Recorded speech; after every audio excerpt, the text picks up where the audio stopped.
basically what we did is we programmed it whenever someone moved in front of it, it would start beeping, and then so if a burglar was caught, then the burglar would be caught. Yeah, so we're gonna try to escape the door alarm without it making a sound. Okay, can Anika go first? Yeah. Okay. Slowly, ma'am.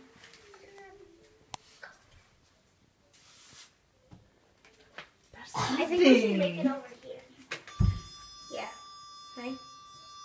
Wait, let's try it over here. So it's like. Yeah, let's retry that. Okay. And So, you can't. yeah, because this is easier. Okay. Make a lot of noise. The AAA alarm.